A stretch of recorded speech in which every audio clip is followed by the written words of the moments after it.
astonished. This black boy had the gall and the money to take a ride in the sky. The barnstormer turned to the other onlookers, undoubtedly white people, and said, "When I get through with him, that kid ain't going to even look at another airplane." But Coffee's money was green, so the man took it and let the boy climb up into the plane.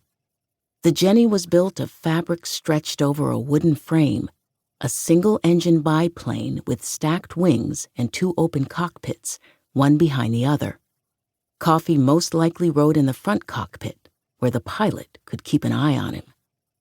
The little wood and fabric Jenny rattled down the field and leapt up into the air. In those days, there was hardly any place you could get a really smooth ride. Outside the city, scarcely any roads were paved. Inside the city, they were often paved with cobblestones, with embedded trolley tracks and extra hazard. Coffee knew what speed was like. He rode a Henderson motorcycle. But the silken speed of flight was something he could never have imagined. From the moment the Jenny's wheels left the ground, he loved it. It didn't bother him in the least that the pilot was doing his darndest to scare the living wits out of the uppity little black kid with his pocket money and his belief that he should be allowed to fly. Everyone said black people weren't made for flying. People said they were cowards.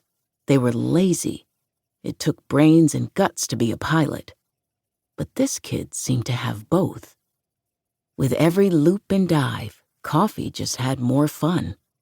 The pilot upped his game, tilting the plane into rolls and spins. He might have even scared himself a little, flying upside down or nosing the plane into a dive, only pulling up in the nick of time to skim the treetops. "I think it was rougher on him than on me," Coffee said calmly afterward. $3 bought 15 minutes of thrills in the sky, and when they landed, the pilot had to admit he was impressed. "Well, you know, if I was going to be here for any length of time, I'd probably teach you to fly," he told the boy. Coffee had the feel for it, no doubt. But everyone knew black people couldn't learn to fly. Cornelius Coffee had likely been told that, too. So he hopped back onto his Henderson motorcycle and headed home. He wouldn't come near another plane for nearly a decade. But when the time came, he would prove just how wrong everyone had been. Chapter 1. Pre-Flight, Detroit, 1927. "I'm going to Detroit, get myself a good job. I'm going to Detroit, get myself a good job. Tried to stay around here with the starvation mob. I'm going to get a job up there in Mr. Ford's place. I'm going to get a job up there in Mr. Ford's place.